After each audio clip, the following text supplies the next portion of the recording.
Hello, everyone, and welcome to Kilowatt. My name is Bodie, and I am your host, and I am here with an all-news segment. It's been a little bit since we've had one of these, and I'm not going to lie, I went overboard this week. All of the articles that I picked, I was like, oh, this is a lot of articles, but it won't take very long to write them. Turns out I was wrong. It will take a long time to write them, and in fact, it'll take 2 days to write them. And most of an afternoon to record them. So I hope you enjoy it. See, what you guys get is, a 20, 30-minute, hour-long show, but you don't see the time that goes before that. You don't see the time that goes into recording it and then editing it afterwards. And the longer the podcast, the longer. Just times that by 3, and that's usually how much time it takes to record and edit. And then times it by, 3 again, and that's pretty much how long it takes to get all the news sorted through and written out. I made a tremendous mistake this week because I just went whole hog on the news and it took a really long time. It's not the end of the world. I didn't really have anything else going on. So I hope you like today's show because it was put together with a whole lot of love. Speaking of love, I have some announcements here. I have a friend, and her name is Jessica Kirsch, and she is a frequent contributor to this show. She will be speaking at the Fully Charged live event in San Diego this weekend.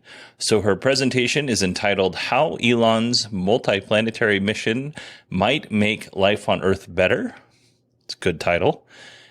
So if you happen to be at Fully Charged Live this weekend, and I know a lot of people are there and are heading there now, please, on Saturday, July 10th, go watch Jessica's talk. It's at the Mega Theater at 2:15. So again, it's the Mega Theater, Saturday, September 10th at 2:15. And if you see Jessica running around there, just let her know I said hello.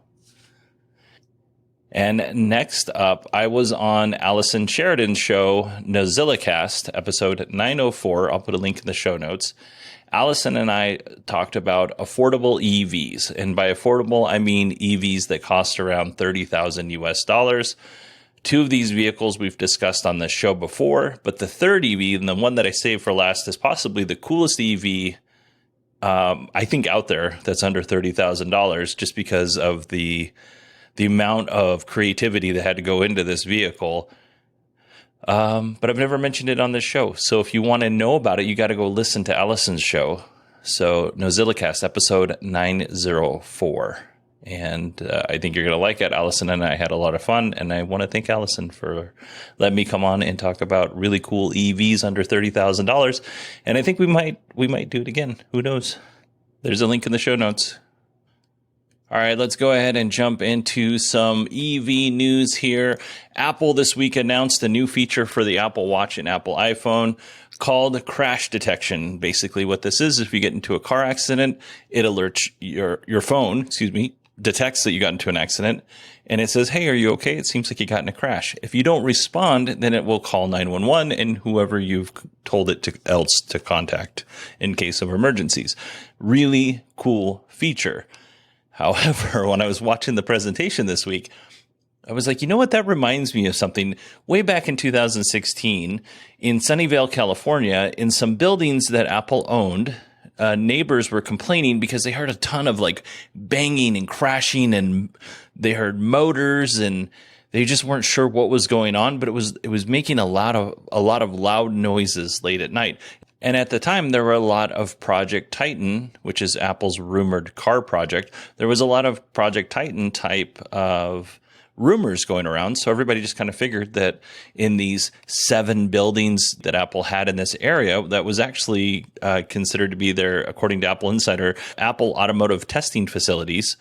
Some of that was offices, and obviously some of it was testing facilities. But what if all of these loud noises and crashes that was coming from these buildings, what if that was part of the development for the crash detection feature on the Apple Watch and the iPhone that was just announced this week? Now, maybe it's some of it, maybe it's none of it. Maybe they were developing stuff for the Apple car and they're like, hey, you know what? We have all these sensors on the Apple car, And while we're doing this testing, we could actually use this on the Apple iPhone. I don't know exactly, and maybe we'll never know exactly, but I just thought it was interesting, and I thought I had. Basically, what I just gave you was my own hearsay, rumor, and made up news. So don't quote me on any of that. But if it resonates with you, let me know. Now let's get to the real news. Mercedes-Benz and Rivian have signed a memorandum of understanding that would allow them to build large electric vans in the same building. Basically, these electric vans would be built in Europe, and they would be like delivery vans and small EV, RVs, for instance. Like my father-in-law has a really small RV that he takes on vacation. I believe it's built on a Dodge chassis or whatever, but Mercedes has these same vehicles. I'm sure you've seen them. I can't think of what they're called, but they're just little teeny tiny van RVs. So kind of neat. I know my father-in-law would really like to have the same sized RV that he has now, which is basically, like I said, a big van, except for he would like it to be electric because he's paying a significant amount of money in fuel every time he takes it out. Even though it's small, it still costs a lot of money to operate. So that'd be kind of cool. Jeep is set to release 4 EVs by 2025 under the 4xe branding. So this will include the Jeep Wrangler, which we already knew about, the Wagoneer S, which will have somewhere around a 400-mile range, probably at the top end, according to Jeep. I think this Wagoneer S could potentially start somewhere around $80,000, $90,000 and go all the way up over $100,000 if it's got a 400-mile range. Then we have the Jeep Avenger, which is a smaller, more compact SUV, more like a crossover. That'll be for the European market, and that'll have a range of 400 kilometers or 250 miles. And then we have the Recon, which is more for like overlanding, if you're into that kind of thing, probably to compete more with like what Rivian's doing. They announced numbers on these vehicles, but we're so far away from them actually producing the vehicles. I think a lot of those numbers are aspirational, and I'm really not going to talk about them at this point, because when they actually start producing these vehicles, the numbers change by quite a bit. And I don't know. Sometimes I mention them, sometimes I don't. In this case, I don't think they're far enough along to give it any real credence. In this next story, we're not going to go into a lot of detail just because it has everything to do with executives, but Lucid Motors had some turnover at the executive level. According to Teslarati, as many as 6 executives have left the company in the last few weeks. We don't know why they've left. There's a lot of reasons that it could be. Just could be that they're kind of tired of working at the company and they've got enough stock to vest. They're leaving. Or it could be that they weren't doing a very good job and they were told, get out or we're going to replace you and fire you. I really don't know. We do know that David Peel, who was the head of new production, introduction, and program management, is headed to another company operating here in Arizona, Nikola. So, yeah, good luck to David and the rest of the executives. I think, based on this information, I think that it might be useful to listen to Lucid Motors' next earnings call, because maybe somebody will ask a question about this stuff. I'm sure they won't give an answer that's a real answer, but, who knows? They can't lie necessarily in those earnings calls, so might be worth listening to. So maybe we'll put that on the schedule to go over after this next quarter ends. Ford's Advanced Driver Assistance System, or ADS, BlueCruise is getting 3 new hands-free driving features this fall. Those features include lane change assist, predictive speed assist, and in-lane repositioning. In lane change assist, the system will perform a hands-free lane change when requested by the driver tapping on the turn signal, and it can even suggest if a lane change would be beneficial when following slow-moving traffic. So that's kind of cool. Not a whole lot different than what Tesla does, except for, hey, this lane over here might be moving faster. Maybe you might want to consider moving over to the faster lane. So that's actually kind of cool. Next up, we have the predictive speed assist. Automatically and smoothly adjust the speed as drivers approach a sharp curve and will help signal the driver ahead of time when a speed change is about to occur so they understand why the vehicle is slowing down. It's actually pretty cool, helpful. There's no guessing, so that's pretty cool. In-lane repositioning makes the hands-free highway driving experience feel more natural, keeping the vehicle in its lane while subtly shifting the vehicle's position away from vehicles in adjacent lanes, especially helpful when next to bigger vehicles such as semis. So that's pretty cool. Overall, I think these new features are a net positive, so hopefully they work out the way Ford says that they're going to work. That'd be awesome. I have two more Ford tidbits before we move on. Automotive News is reporting that Ford is designing its next EV pickup from scratch. Now, initially I was hopeful that Ford was going to, produce a smaller, more affordable truck.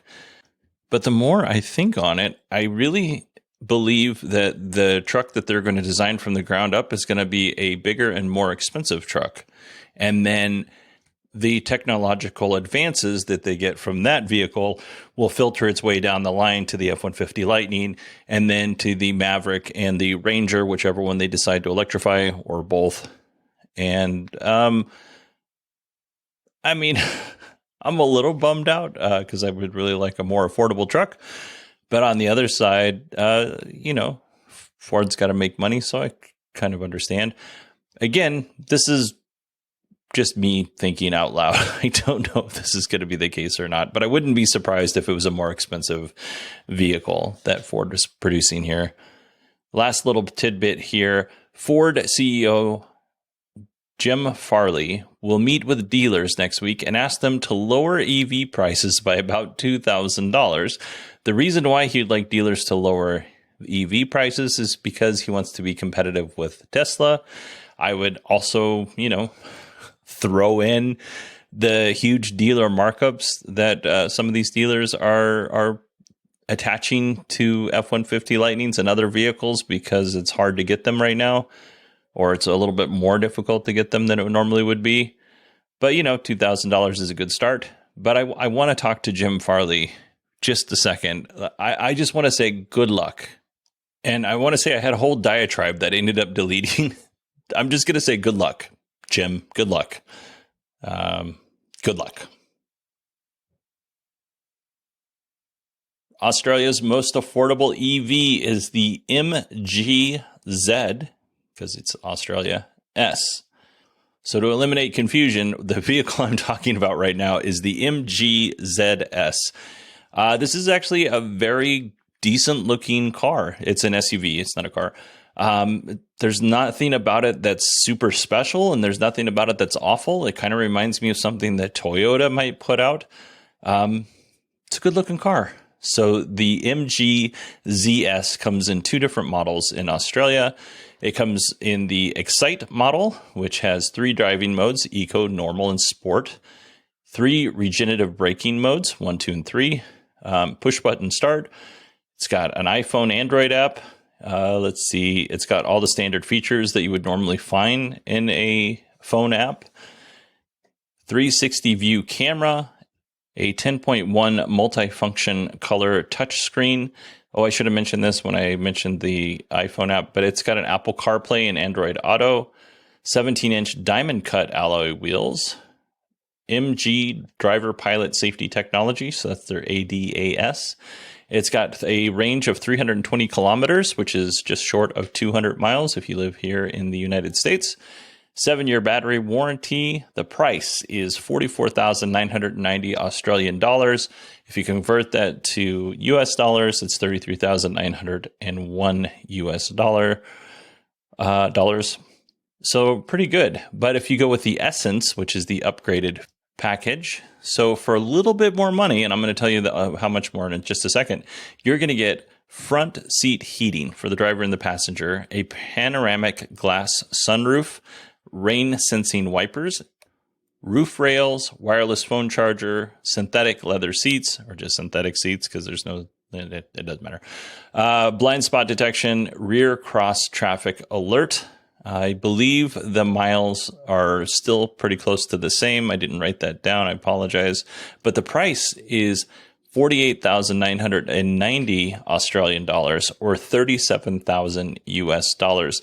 So the price goes up by about 4,000 Australian dollars, and actually, right around pretty close to 3,000 US dollars. Not too bad. I think this is really compelling. We have a lot of people who listen to the show who live in Australia.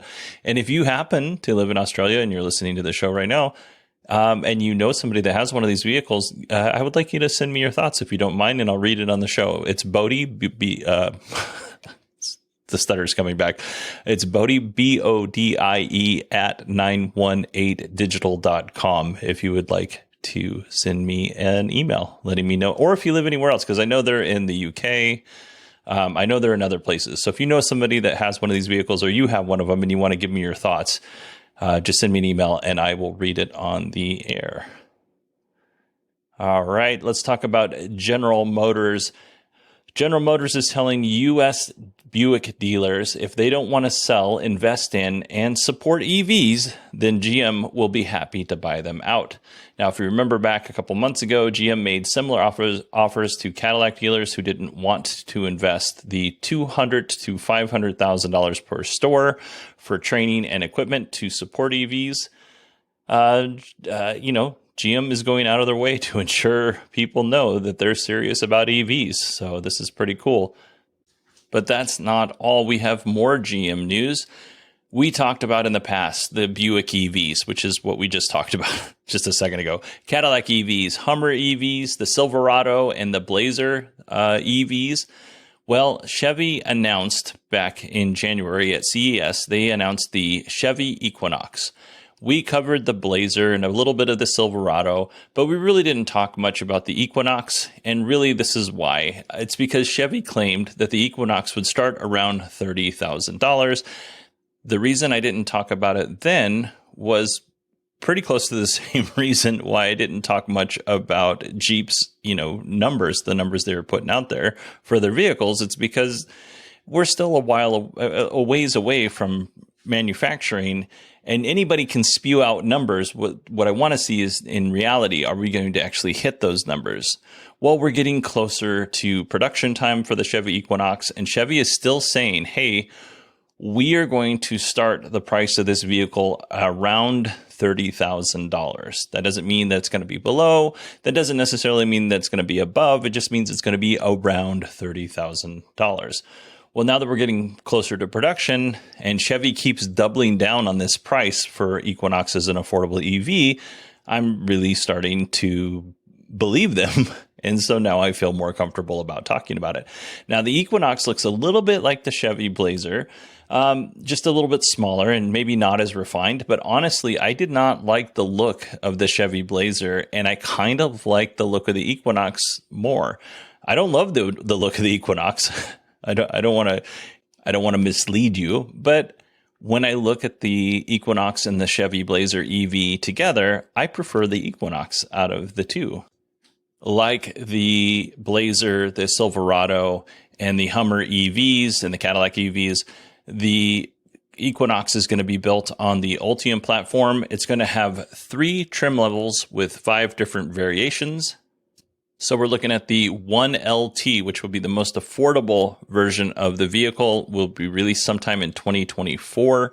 I believe all of these, except for one of the trim levels, is going to be released in 2024. One of the trim levels will be released in 2023. I want to say it's the 2RS, but it might be the 3RS. I can't remember. But anyway, we have the 1LT, which is going to get you a standard range of 250 miles. You can pay a little bit more and get 300 miles. These vehicles are front-wheel drive. There's no rear-wheel drive for these vehicles. You can also get an all-wheel drive at 280 miles. So now we go to the 2LT and the 2RS. The RS is like the sportier version of the LT. Just some highlights of the features that you're going to get in the 2LT. You're going to get 8-way power adjustable driver's seat, heated front seats, and steering wheel. Let's see, heated mirrors, a 17.7-inch diagonal infotainment display, power-based liftgate, adaptive cruise control. You'll get the Chevy Cruise package, assistant driver's technology package. And then with the 2RS, you're going to get many of the same things. It's just going to be a sportier vehicle. The front-wheel drive version of this car will get you 300 miles, and the all-wheel drive will get you 280 miles. And finally, we have the 3LT and 3RS. With the 3RS and the 3LT, you're going to get heated, ventilated seats and rear outboard heated seats. I don't know what the rear outboard technically means, but you'll get those. Let's see here. Dual climate zone control, that same 17.7 infotainment display. You'll have an option for add-ons for the heads-up display, and then you can add on some Super Cruise driver assistance. And then you basically get the same thing with the 3RS, but you get some more quality things like the Bose audio system and things like that. Also, you get, with the front wheel drive, you get 300 miles, and with the all wheel drive, you get 280 miles. We still don't have a lot of information on these vehicles as far as prices go. But you know what? I'm really liking what Chevy's doing with the Equinox, and I love that they're keeping the price around $30,000. Right now, I think they have a very compelling offering, and with any luck, with fingers crossed, it continues to be compelling at, that $30,000 price tag. Now, the 3RS is probably going to be somewhere closer to $55,000 or $60,000. It might be as low as $50,000, but I'm not holding out hope on that. But yeah, starting at $30,000 and you get 250 miles range, I think that's pretty good. Now we just need more companies to do this kind of thing, and we'll be in better shape. Us as consumers will be in better shape. I don't know how the companies are going to be, but I don't care about those companies. I care about the consumers. If you like what I've been doing with the show lately and you want to contribute and get rid of the ads, consider going to patreon.com/kilowatt, or you can go to supportkilowatt.com. It goes to the same place, and sign up. You can give as much as you can afford. All I ask is $1. Some people have chosen to actually give me a little bit more than $1, but I always try to talk them out of it. So all I need is $1. I'm not trying to get rich off the Patreon. I'm just trying to support the show, and that's what your contribution does. All the money goes back into the show to make it better and to pay for things like hosting, and at some point here soon, a website and things like that. So, supportkilowatt.com. All right, let's jump into our Tesla news. I think I mentioned this last week, but I'm not 100% sure. So let's just go ahead and talk about it now. Tesla has officially raised the price of full self-driving to $15,000. That's $15,000 for a feature that doesn't fully work yet and isn't fully developed and tested.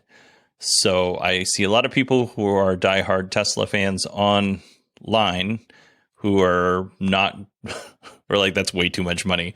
And I would agree with them. Let's move on. Tesla has officially disclosed that it's lobbying the Canadian government for accelerated permitting to build a factory. So I don't think this is a huge surprise, because Elon kind of alluded to it recently. I don't know all of the rules in Canada as far as who you need to lobby and who you don't. But it seems to me, at least here in the United States, you should be lobbying the local governments and not in Canada, it would be like the provincial governments and not the federal government or at the federal level. But I don't know how Canada works. Like, everything that I've learned about Canada, I got directly from South Park. So it's probably a little bit of it. Most of it's probably true, and a little bit of it's probably satire. But this is really cool. And according to ElectriC, it is reportedly looking at Quebec or Ontario for potential sites. So that's awesome. Tesla will start selling Powerwalls on their own by the end of the year. So as of right now, if you buy a Powerwall from Tesla, you have to get solar at the same time.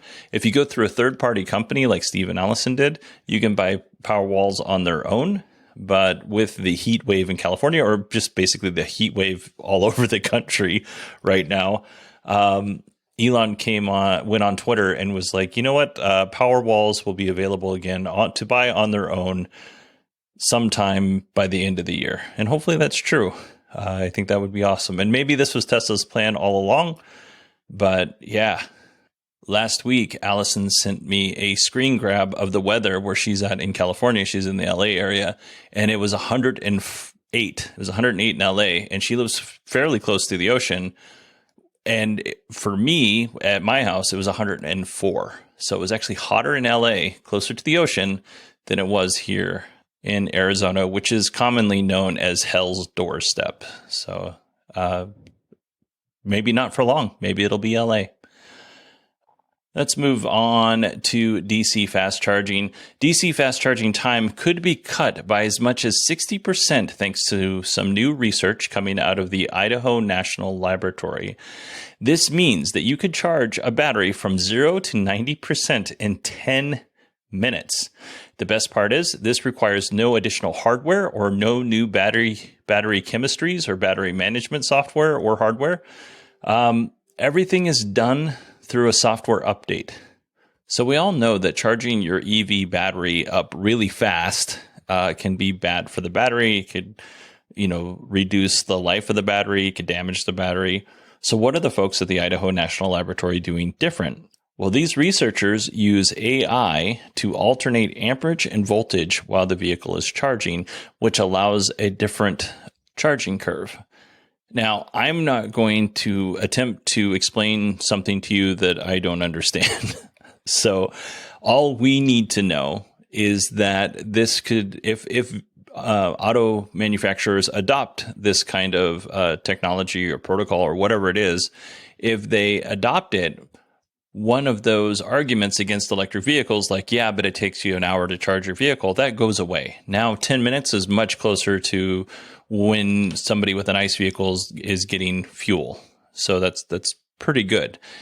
And the coolest thing is the EVs that are on the road right now, or most of them anyway, would be able to take advantage of this, the way that it charges. You don't have to go out and buy a new EV to make this work. So I don't know. I'm very excited about this, and I hope you are too, because it sounds really cool. Tesla has announced that they're going to let people vote on where they place their new supercharger locations. So Tesla will send out a tweet with a list of potential locations, and people will be able to vote on those. And I guess that would carry some weight as to where Tesla puts its next supercharger location. I don't know how much weight it puts on there, but it puts some. So that's kind of cool. It's a nice way to get feedback. Let's see here. Reuters interviewed 12 industry experts on Tesla's progress on the 4680 battery cells. All 12 experts have some type of connection to Tesla. 9 have a very close connection. I don't know what that means. Maybe they work at the company. But according to these sources, it is unlikely that Tesla will fully implement the dry coating manufacturing process before the end of the year. Now, we've heard on a number of earnings calls, they'll ask Tesla how the progress of the 4680 battery cell is going. And Tesla's, they always say, well, we are stopped at this place, but we think we figured it out. And this has been going on since Battery Day. And the dry coating has been a common theme since they announced the 4680 battery cells.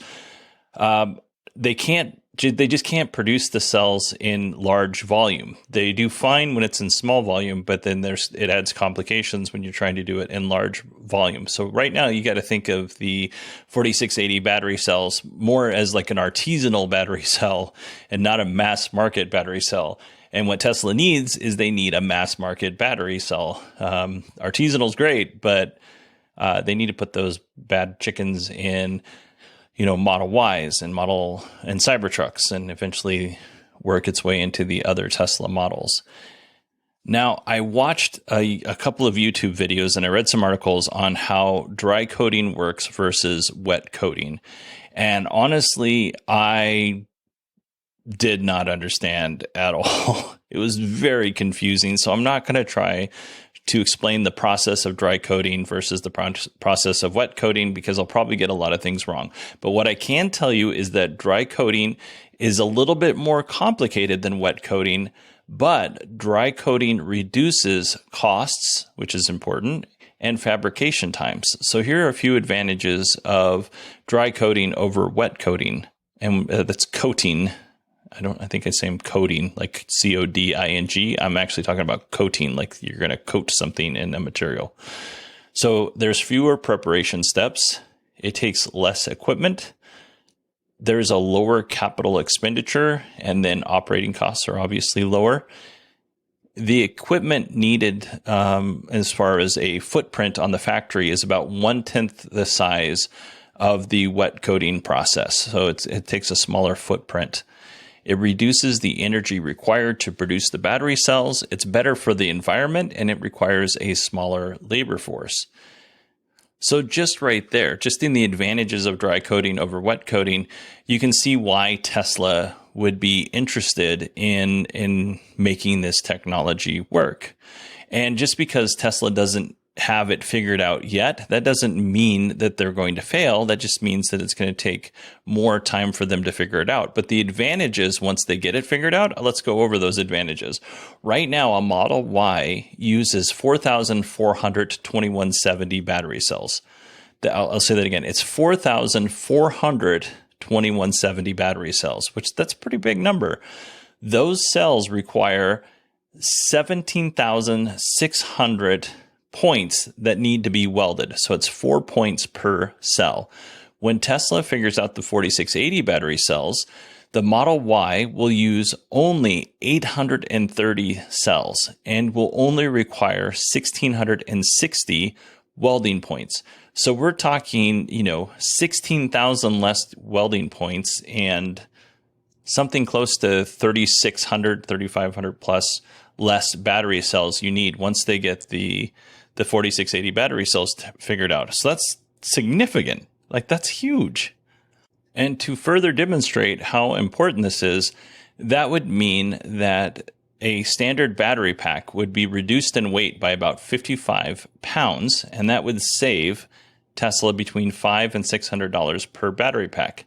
Now, having said that, in the same article, it said that it would slash the cost of a Model Y battery by $5,500. So I honestly don't know how much the savings will be in reality. It'll be somewhere between $500 and $5,500 per battery pack. That's really impressive. When Tesla was going through its Model 3 production hell, and even when they were going through production hell with the Model X, and they were trying to figure things out even as far back as the Model S, I don't fault companies for trying new things and then finding out it's really hard. A lot of people are on, a lot of Tesla fans are throwing a lot of shade at Rivian and Lucid because they're having a hard time with manufacturing. This stuff is hard. It's not a cookie cutter. Everything's an individual process. And these companies have, Tesla looked at production a different way than Ford, and Tesla, had a lot of problems because they didn't do it the normal way. And when they got through it, I think they probably have a better way, at least for the vehicles that they build. They have a better way. What I'm saying is this stuff is hard, and because it's hard, people are going to run into problems. We should be supporting these companies, not tearing them down because they ran into some manufacturing problems.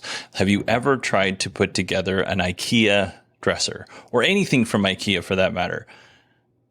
When you're in the store, you are 100% positive that you can put together this flat pack, no problem.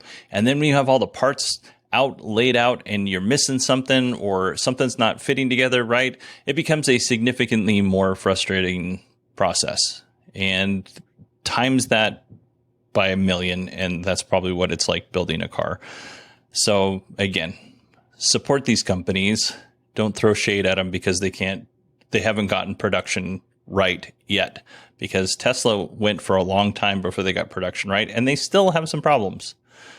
They're still not quite there yet, which is, illustrated in this article. All right, everybody, that is it for me this week. I want to thank you all for listening. We have a lot of new listeners. I don't know where they came from, but I appreciate it. I love it. Email me. It's Bodie, BODIE at 918digital.com. Let me know where you came from. Let me know how you're doing. Say hi. If you want to find me, if you want to follow me on Twitter, you can go to @918digital and follow me on Twitter. And I hope everybody has a wonderful week, and I will talk to you next Friday.